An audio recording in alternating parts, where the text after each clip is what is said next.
data while we're talking. And early on, and he's a perfectionist. I mean, it's got to be exactly every detail of that spacesuit. Everything's got to be right. But early on, all he did was paint from pictures that we had taken on the moon.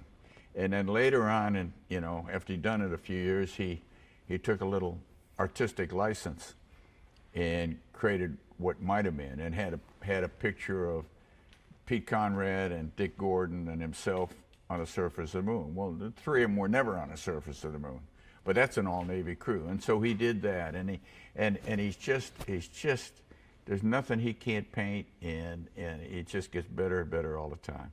He truly is, and you tell him I call him the Remington of the space age, because no one else can. You know, some people can capture it in words. Some people are superb photographers and can see the kind of pictures they want to take.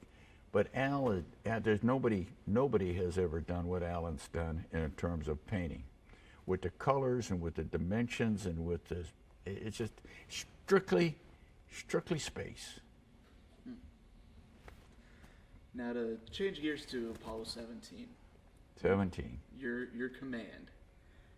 The flight was the first to go up at night. The only Apollo flight to go at night was Apollo 17, and you know, I wouldn't trade the position I watched it from for a minute, but I've heard so many dramatic stories about what it looked like from the outside, like the universe lit up from without, like 1,000 suns, and I got to tell you, it was pretty impressive inside. It was also the first mission with somebody who wasn't military, with Jack Schmitt. Not only was not, we had a crew. Ron Evans was a naval aviator. He a Vietnam veteran, and then this was the last flight of Apollo, and we had a lunar geologist in the program. And it was determined by others that he should fly. Last flight, we got a lunar geologist. He's trained as a backup crew. It made a lot of sense, but it was hard personally to stomach for a while, because my original backup crew for Apollo 14 is a crew that might have, there was no guarantee, but it might have rotated to Apollo 17, and my lunar module pilot was an X-15 pilot. That's not a bad guy to have around over watching your right side over there. There's a wingman over there. Jack Schmitt was not an aviator. He learned to fly. He was not an aviator, but he did a wonderful job. He learned well. He had a good technical background as a geologist. He did an outstanding job. And when we were literally on the surface, he was in his test tube. Lunar geologist on a lunar surface, he was in a test tube. So he looked at the microgeology, and although I studied, the rest of us all studied geology and went on field trips and what have you, I was a macrogeologist. I didn't really care where that pebble came from. I cared where the mountains came from. So between the two of us, we were able to put a picture together, and I think it worked out very well. And it was the right decision to make. With those types of factors in the last Apollo mission, though, was at any given time did your military background help overcome the fact that this was the first night flight, or that you were working with somebody who wasn't military? Jack was not only non-military, Jack had no concept of military discipline, of military pecking order. It took a while for Jack to understand that I was commander of the crew, that you just didn't go to somebody's boss up there and tell them you didn't like what's going on, or you wanted to change things, to go to a different landing site. You come to me and we talk about it, and you know, that's the way it was. That's the way, and all of our flights, we were all military aviators, and that's the way it worked. The commander of the crew was the commander of the crew. He was the captain of the ship. And Jack didn't understand that for a long time. But we finally got that squared away, and as I say, from that point on, it all worked very, very well. Now, when you were actually on Taurus Littrow and with the lunar rover. Well, let me back up. Let me back up to Jack Schmitt being in the right seat. I'm one of those guys that likes to be in control. I want to be in control of my own destiny. Jack knew the business of that spacecraft very well. He was there primarily to do the geology on the surface, but he had a responsibility in the spacecraft, in both spacecraft.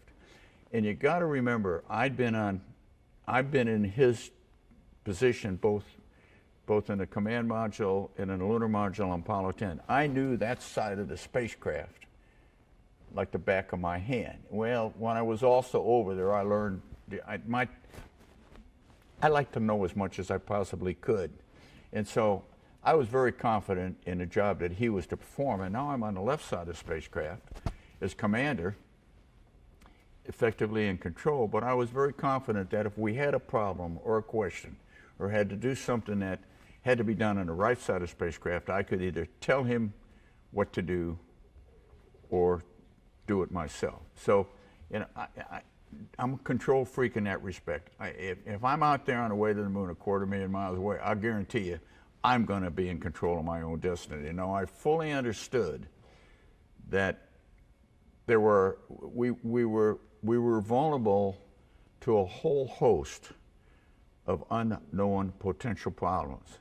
But by golly, I was going to be prepared to know as much as I could about what we thought might happen, so that we could confront those problems if and when they occurred. So I was very comfortable with Jack Schmitt being in the right side. I didn't need another aviator in the right side of that spacecraft.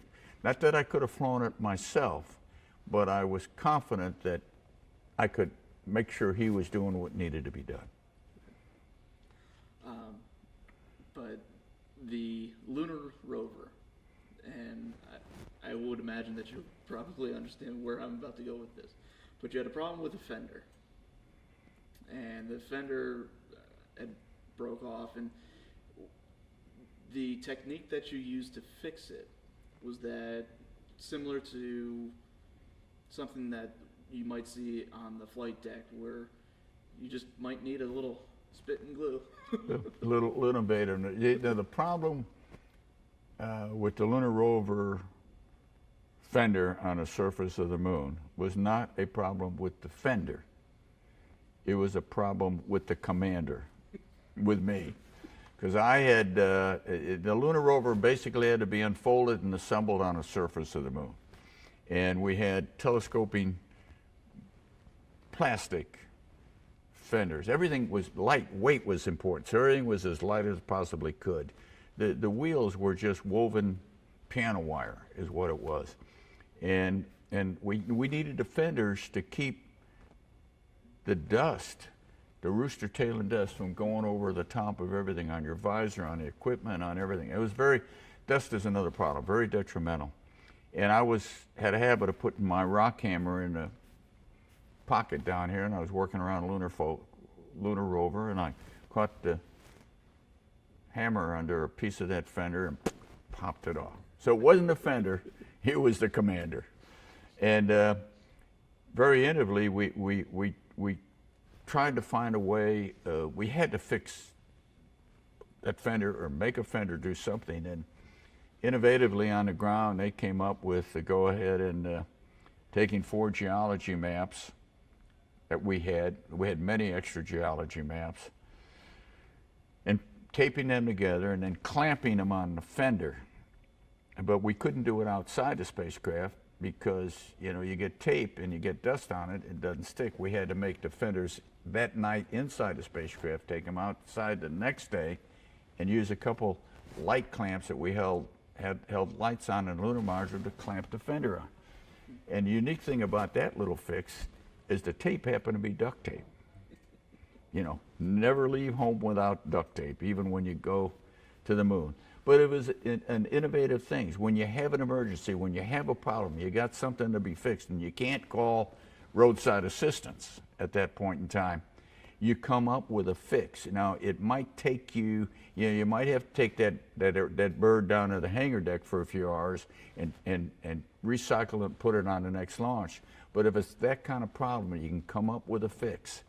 If you can come up with something innovative to solve the problem at hand, because you need to get the job done. You need to get that aircraft off the ship. It's amazing